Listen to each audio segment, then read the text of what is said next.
Hi, I'm Kylie, just another Army vet. Welcome to the channel. I'm excited because it's time for another BeerBiceps podcast. This is Marcos Vijaypal Rawat, Mumbai Attacks, Sea Encounters, Underwater Bombs, The Ranveer Show, episode 233. Because of the length of this podcast, this will be broken up into about 3 parts. Let's get to it. Vijaypal Rawat is one of the most intense human beings we've had on this show. When you first meet him, you won't be able to tell he's intense. You can definitely tell that he's a military veteran because of the way he carries himself, because of the way he stands. But very few people will be able to tell that he's considered to be one of the legends of the world of the Marcos. The Marcos, or the Marine Commandos, are the special forces of the Indian Navy.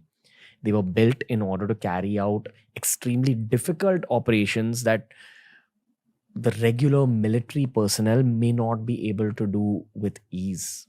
The kind of adventures that the Marcos have, the kind of missions that they're built for, that's what this episode is about today. So while we began the episode speaking a little bit about the Navy, trust me, it becomes one of the most adventurous episodes that we've ever created as the episode moves forward. So he was with the Marcos, which would be equivalent to the U.S. Navy SEALs. Fascinated by the Para-SF, which is the special forces of the Indian Army, you're in for a ride when it comes to this episode.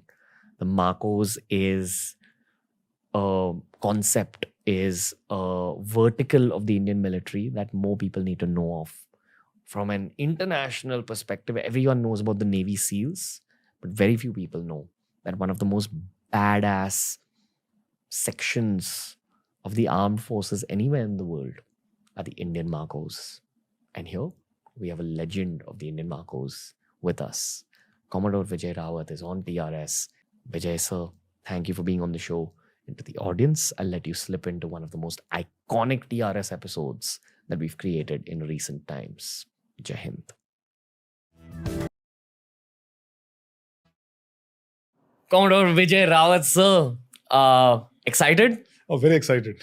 I'm excited. I was just talking on behalf of myself, but yeah. I'm glad to know that you're excited. When someone meets you in real life, and I'm going to be very straightforward here, but when someone meets you in real life, I don't think they know what kind of a badass you are and what kind of a tough human being you are, because your vibe is too friendly and approachable. Yeah, thanks a lot. Yeah, but it's kind of like a whole Peter Parker Spider-Man situation. Yeah, you're absolutely right. But it tells my wife once a while. Yeah, there's a Peter Parker sitting in front of us who can easily jump up on the roof and start crawling and become a Spider-Man.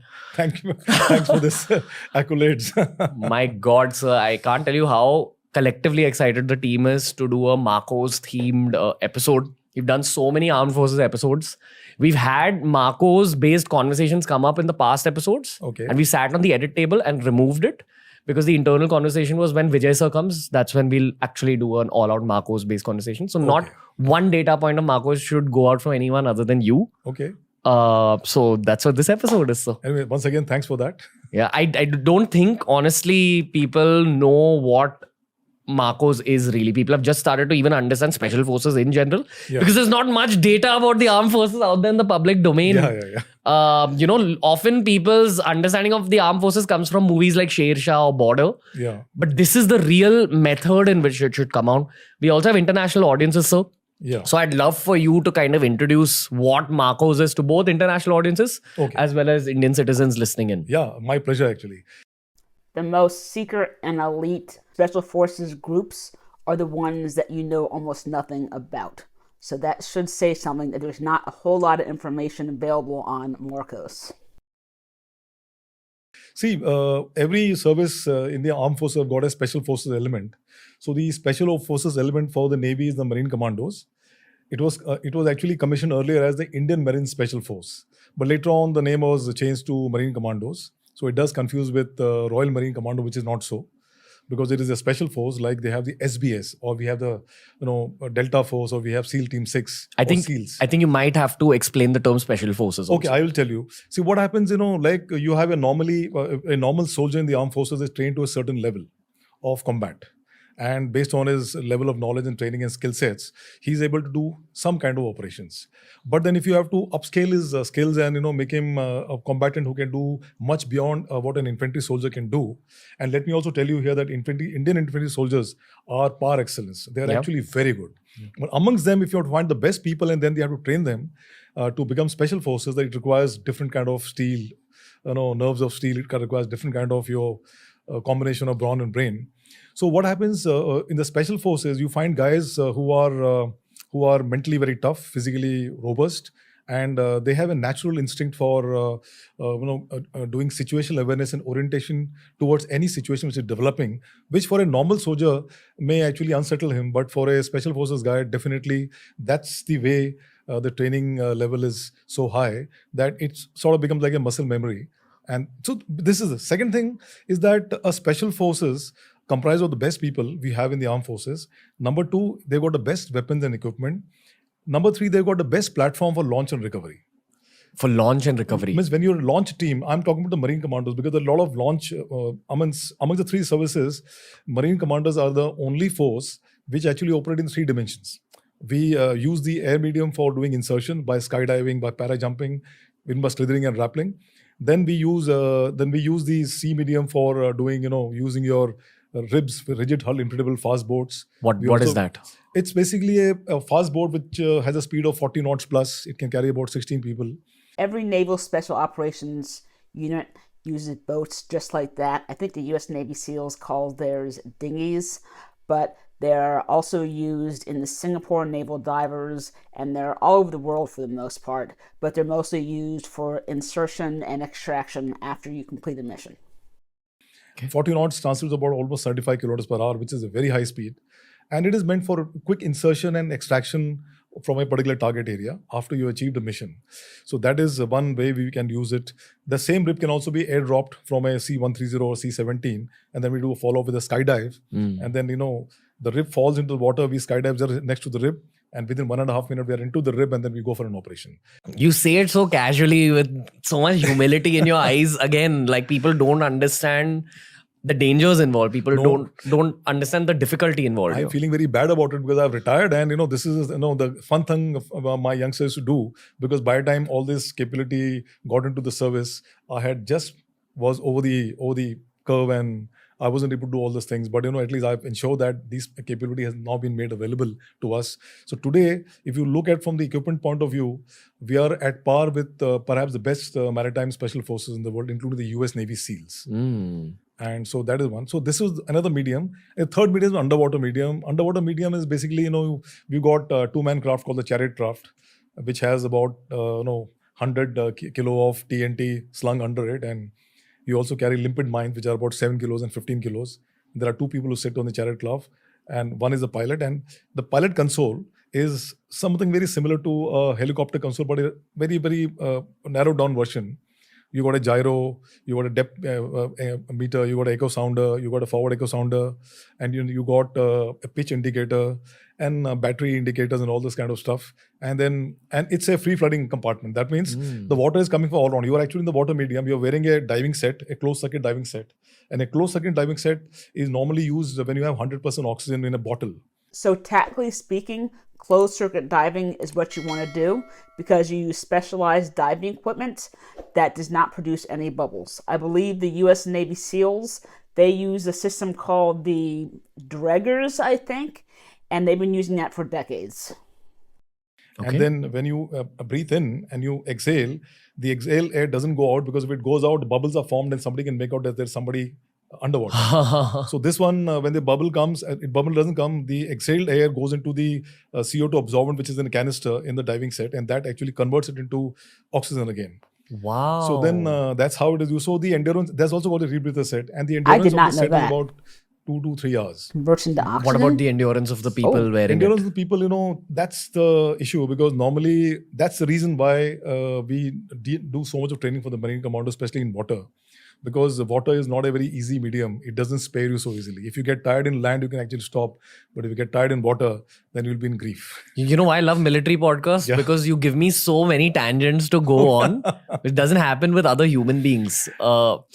But so, okay, let me ask you this. Why are all special forces, why are they so like humble? Like, I feel like that's also a definite part of the human element of special forces.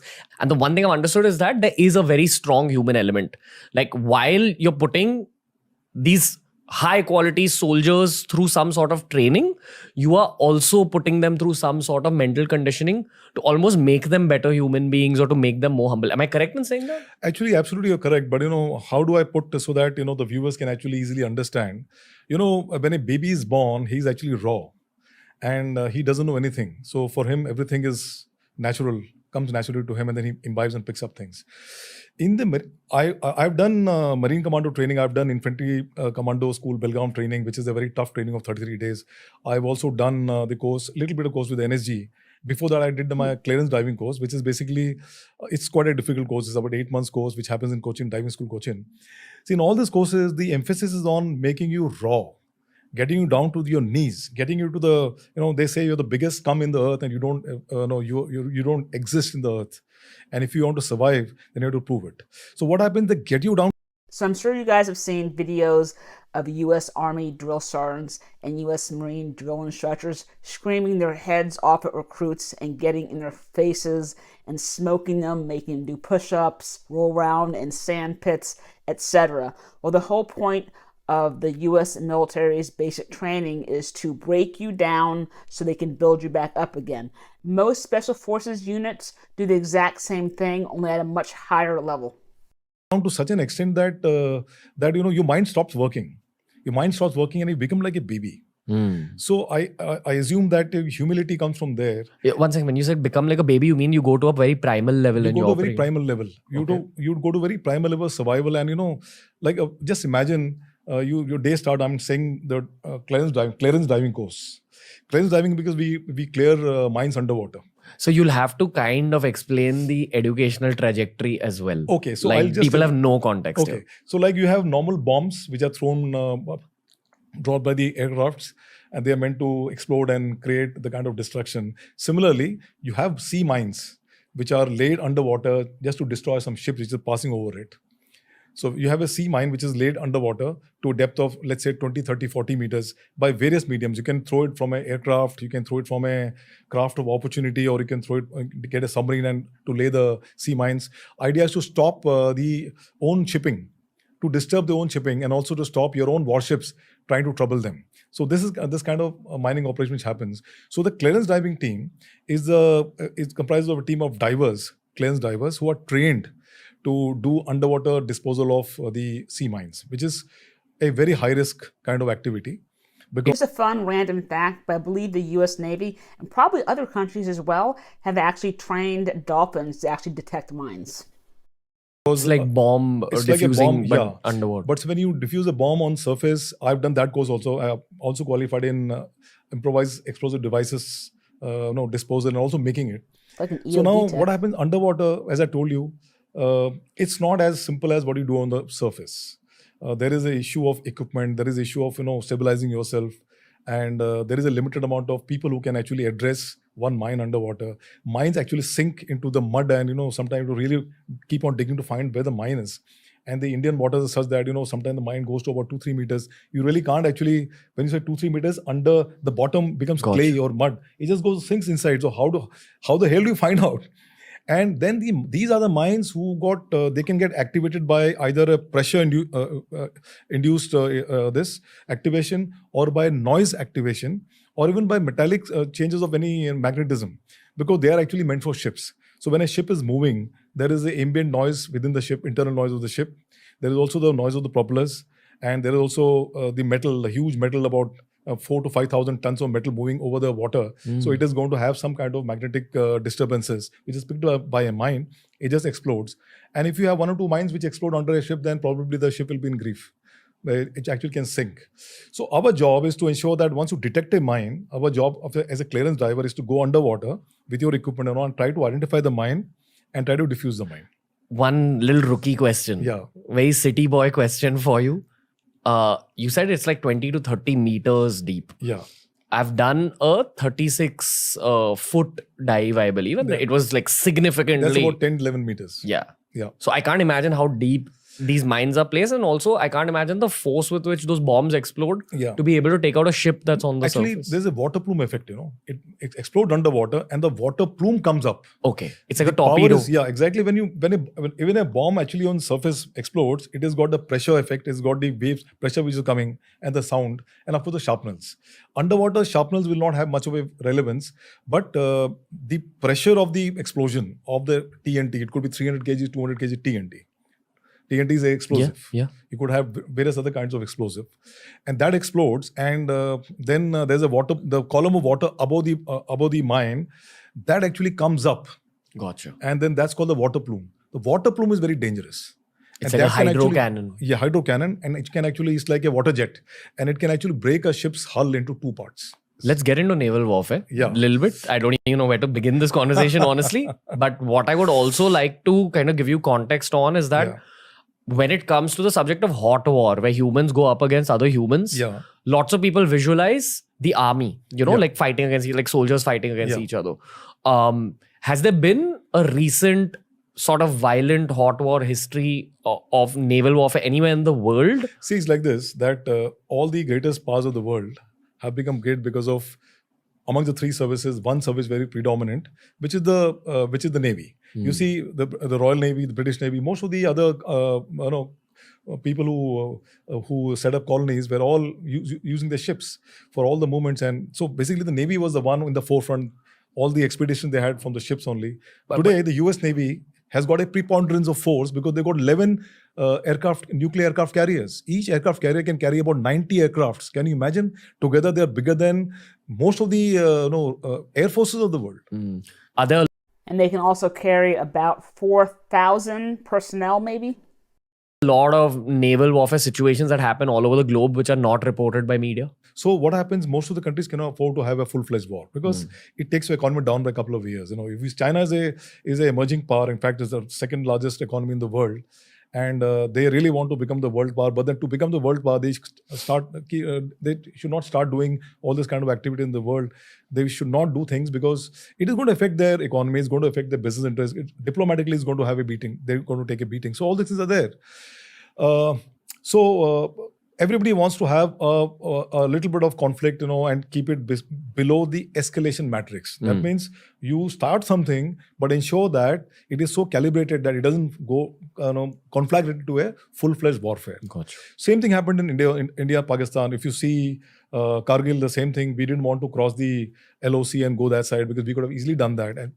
But then we did not do it because we are a principled country. We didn't want to unnecessarily escalate. When it comes to naval warfare, if you fire a missile or a torpedo, it hits the target sinks. And when you're talking about targets like a ship will sink with 200 people on board. And of course, the cost of any normal warship, a frigate class will cost you about 8 to 10,000 crores. So that's the amount. A frigate would be the equivalent of a US Navy destroyer, I think. Of damage, plus the psychological damage. So that's why Navy doesn't get involved in very small time skirmishes. Navy gets involved in something called a LIMO, low intensity maritime operations. That is, people do gun running, they do human trafficking, they do some kind of piracy operations and all these small operations. They're the Navy during peacetime they do it. That's fine, but I think after the Israel-Egypt war, which saw the missile actions, there has been no significant action. Only now in Ukraine, you found one of their warship was sunk. Can I pitch a geopolitical concept to you? And this is from my understanding from the show. Please correct me if I'm wrong. Is it true that if you control the seas, it is extremely beneficial to your economy and therefore your geopolitical power in the world? And is that the reason why the Navy is so key to geopolitical power? 100%. See, actually, when our late Prime Minister Nehru, he said, if you control the sea, you actually can influence issues on the land. And is it because the seas provide food? Like, is that the reason? Not only food. Actually, see, if you come to the world trade, almost 90% of the world trade moves by sea. Trading what? Trading in crude oil, trading in petroleum products, trading in coal, minerals, everything is being carried from one country to the other. Import, export, all those things happen. So they are carrying the trade. Now, coming back to India, 90% by volume and 97% by cost. That much trade happens through the sea route. So now that's why, to ensure that our sea lines of communication, that is, the shipping is not disturbed by inimical elements, even by other navies and other rogue elements, we need to have a strong navy. And not only strong navy, we need to have a navy which can actually react immediately. That's why, again, as I really cannot reveal much about the deployments of our ships, but I can just tell you that 2 years back, there were more than 150 warships of foreign countries deployed in the Indian Ocean region itself. And there were about more than 51 ships from the US Navy which are deployed at any point in time in the Indian Ocean region. What is the business here? The business here is to ensure that the business runs. Without the preponderance of force, that to a naval force which can actually dominate that area, control the seas, and ensure that there is a smooth flow of traffic of the trade, they have to be there. Like how they say wars are won or lost based on logistics. So this is the economic version of it in terms of the economy of countries is heavily dependent on mercantile marine. To go back to what he was just saying about the ships being in the Indian Ocean, a lot of times countries such as the US just deploy their warships as a show of force. And you guys protect the merchant navies. Yes, we have to ensure that our sea borders are protected. We have to ensure that our the sea which come under Indian jurisdiction are not exploited by the other powers. Gotcha. Till the exclusive economic zone, and beyond that is the high seas. But within that, they should be protected. And then third, we have to ensure that our energy security. That means, petroleum products and, gas products, all this which are coming by tankers and all these things. 1 or 2 million barrels of oil is required every day in India to sustain the economy. So every country has got something called a strategic oil reserves. I may be wrong with my figure. Sure. But that's not of much interest to the general public. Just to suffice to say that a lot of oil is required by the country to run the economy on a daily basis. So what countries do is that they develop something called a strategic oil reserves. If you don't have strategic oil reserves, obviously you will come to a grinding halt. You cannot run your aircrafts, you cannot fly your aircrafts, you can't run your tanks, you cannot move your ships, and then nothing can happen. You as good as surrendering while being in a harbor. So because I was commenting throughout the podcast, I'm going to keep this part nice and short. But as Ranveer said, most Special Forces operators are very humble. In the United States military, we call this consummate professionals. But as he said, it does take a special kind of person to get through Special Forces selection and training. Major Jacob of Para SF called this the Special Forces mindset and attitude, which he talked about in another one of Ranveer's BeerBiceps podcasts. I'll put that one right here for you guys. Anyway, once the next part is filmed, I'll put that right here. Thanks for watching.